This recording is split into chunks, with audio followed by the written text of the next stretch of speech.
Imagine un monde où ta place dans la société est déterminée dès ta naissance, à moins que ça ne te semble déjà familier. En effet, Beastars nous présente une dynamique de pouvoir complexe entre herbivores et carnivores. Que disent-elles de la société ? Peut-on réellement comparer la lutte des herbivores à celle des femmes ? C'est ce que nous allons voir dans cette vidéo.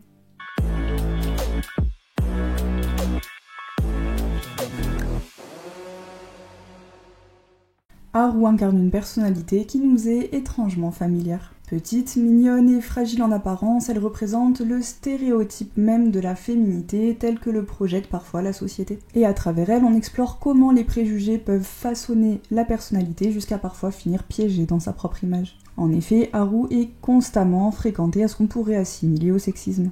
Et même lorsque ça semble bienveillant, on ne la traite jamais d'égal à égal, mais plutôt comme une petite chose à protéger, voire à désirer. Sa sexualisation précoce n'est pas un choix, mais une réponse à un environnement qui ne lui reconnaît de la valeur qu'à travers le prisme de l'intimité. De plus, son éducation a été particulièrement centrée sur la peur. Et les avertissements incessants de ses parents sur les dangers que peuvent représenter les carnivores trouvent complètement écho dans les mises en garde faites aux femmes qui leur rappellent constamment de se méfier des agresseurs potentiels.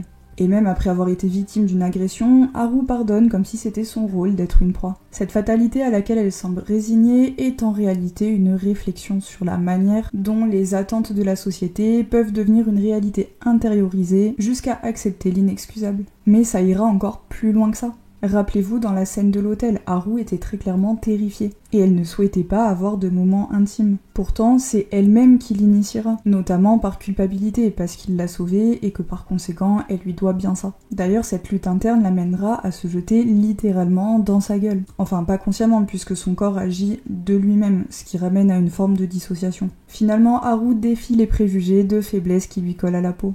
Son courage face aux gangs des lions, face aux intimidations de ses congénères, démontre que la force ne se mesure pas forcément en muscles, mais également en courage face à l'adversité. Sa complexité, sa vulnérabilité, sa résilience, et surtout sa recherche d'identité au-delà des attentes sociales font d'elle une métaphore puissante du féminisme matérialiste. Ce mouvement considère que les inégalités femmes-hommes résultent d'inégalités sociales bien plus que biologiques. Outre sa différence physique, Haru n'est pas née proie, elle l'est devenue, parce que la société l'a toujours considérée comme telle.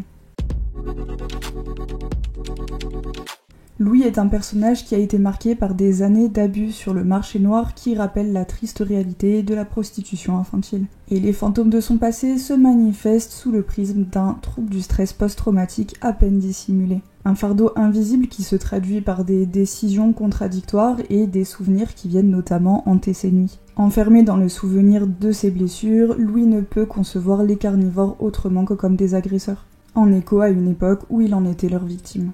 Et par conséquent, il ne peut pas envisager les herbivores autrement que comme des proies. Sa vision du monde est donc très manichéenne. Il y a d'un côté les dominants et de l'autre les dominés, les agresseurs et les agressés. Et pour cela, il ne méprise pas seulement sa propre fragilité, mais également celle des autres herbivores qui semblent accepter leur destin de proie sans se rebeller. Paradoxalement, face à Bill, donc un carnivore qui assume complètement son aspect carnivore, Louis se sent bien, car il est rassuré dans sa vision binaire du monde. En revanche, face à Legoshi qui lui va renier ses caractéristiques de carnivore, ses certitudes sont en danger. Parce que si ce n'est pas le fait d'être carnivore qui rend coupable, alors ce n'est pas le fait d'être herbivore qui rend victime, alors ce serait quoi ? Juste lui ? Basé sur ses certitudes, il cherche donc à réformer ce monde qui ne lui a montré aucune clémence. Et pour ça, il est prêt à tout, y compris à sacrifier Haru, qui de toute façon était faible. Louis adopte également les comportements typiques des carnivores, en voulant montrer qu'il peut égaler leur force, et cela quitte à mettre en péril sa propre santé. Curieusement, ce comportement attire le ressentiment de certains carnivores tels que Bill, parce que Louis est adulé pour ses caractéristiques que Bill doit cacher, sous peine d'être stigmatisé. Ce qui démontre un double standard entre les attentes envers les femmes et envers les hommes. À travers lui, nous sommes invités à reconnaître les défis qui se présentent à certaines femmes ayant subi des traumatismes, notamment la reconstruction en tant que victime dans un monde qui les désigne victimes par nature, la volonté de s'affranchir de ce statut, en égalant celui qui est donc défini comme le dominant et en s'appropriant ses caractéristiques. On peut finalement rapprocher Louis de certains mouvements de féminisme radical qui considèrent que l'émancipation passe par la prise de pouvoir. Les Gommes a choisi de vendre ce qu'elle produit de plus précieux, à savoir ses œufs, qui représentent ici une part d'elle-même puisqu'elle est une poule. et que ces œufs sont destinés à être consommés par les carnivores. On pourrait y voir une certaine métaphore des femmes qui donnent de leur personne dans l'industrie de la satisfaction masculine, sans que ça implique des relations directes, car contrairement au marché noir où il était question notamment de doigts, son intégrité physique n'est pas ici questionnée.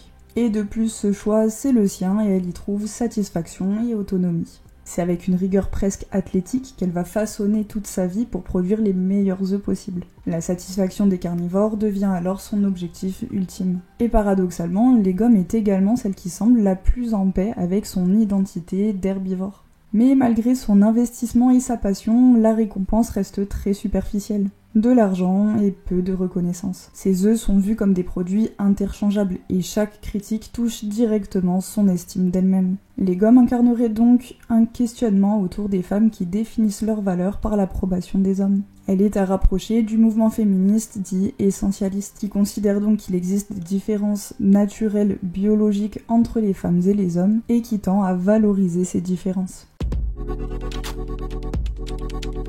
Au final, la moralité de cette première saison n'est pas évidente. Là où Legoshi présente un vrai développement tout au long de l'œuvre qui peut donc être considéré comme une forme de solution, il n'en est pas du tout de même pour les personnages herbivores. Haru arrive effectivement enfin à relationner autrement que par l'intimité, mais elle doit ce développement à Legoshi et pas à une réelle prise de conscience. Elle a laissé le choix à Legoshi, mais s'il avait choisi de la dévorer, ça aurait été le cas, et puis voilà.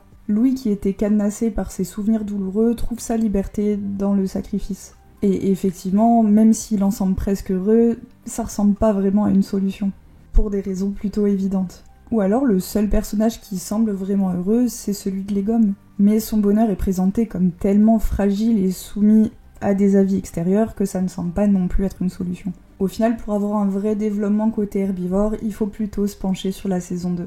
En attendant, Paru Itagaki nous présente quand même plusieurs réactions face aux stéréotypes, et elle le fait déjà très bien.